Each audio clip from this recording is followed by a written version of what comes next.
Kuna watu wanatusiana, manake hawajui Bible. Manake wangekuwa wanajua fasi za Bible, wangekuwa wanakuja na fasi za Bible, wanasema watu wanainukia makanisa. Hakuna mwenye anainukia makanisa, kwa sababu makanisa ni binadamu. Binadamu ndio makanisa. Hizo zingine ni manyumba. Hizo zingine ni manyumba, na ndio ambayo watu wakiingia katika zile manyumba wanaimbiwa. Watu wanaibiwa katika zile manyumba. Kitambo, wakati wanafunzi wa Yesu walipokuwa wakihubiri, hakuna hata mmoja ambaye alikuwa anapora watu kupora. Hakuna ambaye alikuwa anapora watu. Hakuna ambaye alikuwa anaambia watu watoe fungu la 10. Hakuna ambaye alikuwa anaambia watu watoe masandaka. Hakuna. Na kama kungekuwa na mchango ambaye ingekufanywa na wanafunzi wa Yesu, ilikuwa inafanywa mchango ambaye kila mtu atafaidika. Saa hii watu wakifanya mchango wanasaidia mmoja ndiye anasaidiwa. Unapata shamba imenunuliwa ya kanisa. Ile shamba haijawekwa jina ya kila mtu ambaye alichanga kwa ile kanisa. Ile shamba inaandikwa mtu mmoja tu, founder wa hiyo kanisa. Ni kusema hiyo ni wizi. Hiyo ni wizi. Kama shamba ni ya kanisa, inafaa iandikwe watu wote wa hiyo kanisa. Kwa hivyo mtu akipata shida, tuseme ameandikwa katika ile kanisa, akiwa na shida, yeye ako na uhuru wa kuingia kwa ile shamba na ajenge kasehemu kadogo akae pale. Sasa hawezi enda pale. Sasa wewe ukishachanga mambo ya shamba, ni hivyo unasahau. Wanafunzi wa Yesu walikuwa wanafanya kitu ikiwa ya watu wote. Ikiwa ya watu wote. Saa hii ni ya mtu mmoja, na ndio maana huwa wanaweka picha kwa hizo makanisa zao, wanaweka picha kwa hizo manyumba. Mimi nawasaita manyumba. Kwa hizo manyumba zao wanaweka picha zao, na kama founder amekufa, bibi yake ndiye picha itawekwa hapo. Kama bibi na bwana amekufa, watoto picha zao ndio zitakuwa hapo. Kwa hivyo watu wanafanya mchango yenye haina faida, mchango ya kusaidia jamii moja peke yake. Hiyo siyo injili ya Yesu Kristo. Kunao wanasema, kwa nini hatuongei kuhusu baa? Na baa zimejazwa kila mahali. Yesu Kristo wakati alipokuja alifanya muujiza wa kwanza wa kugeuza maji iwe kileo, na watu wakakunywa wakaleo. Bible haijakataza mtu kukunywa pombe, lakini imesema mtu akunywe na kiasi. Hivyo imesema mtu akunywe na kiasi.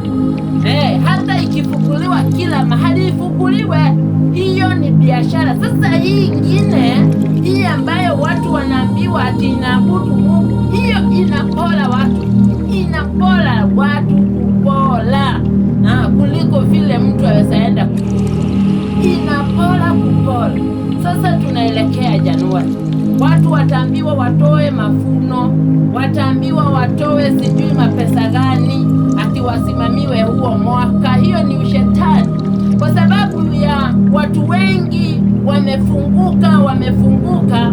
Hata ukiangalia katika huu mzimo hakupatikana maaksidenti. Watu hawajaona mahasara, kwa sababu watu wengi wamefunguka kujiombea, na maombi ya kujiombea iko na nguvu zaidi kuliko ile ya kuombewa.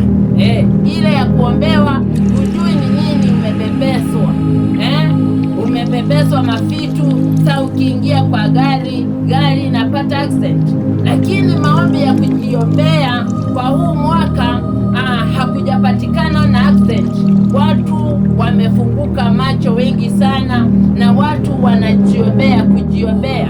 Watu msiwe mnakubali kutoa masadaka, msiwe unakubali kutoa fungu la 10? Kwa sababu hawa watu wanakuambia yani wanaitiza zaidi ati utoe ya kujizika. Yani ni maiti wanaongozwa. Utoe ya kujizika, utoe ya kujisimamia, utoe sijui ya nini, utoe registration, utoe, yani watu wanaporwa kuporwa. Wewe unafanya kazi ya kukatakata boga, umechipuka mpaka mikono, huyo mtu hawezi akakuhurumia. Hizo pesa za kuharibika mikono na kugojeka pale kwa sababu ya maji kila wakati, yule mtu hana huruma na wewe. Wewe utatoa pale, na ukigojeka wewe utaenda kutafuta pesa ya kujitibu na huko.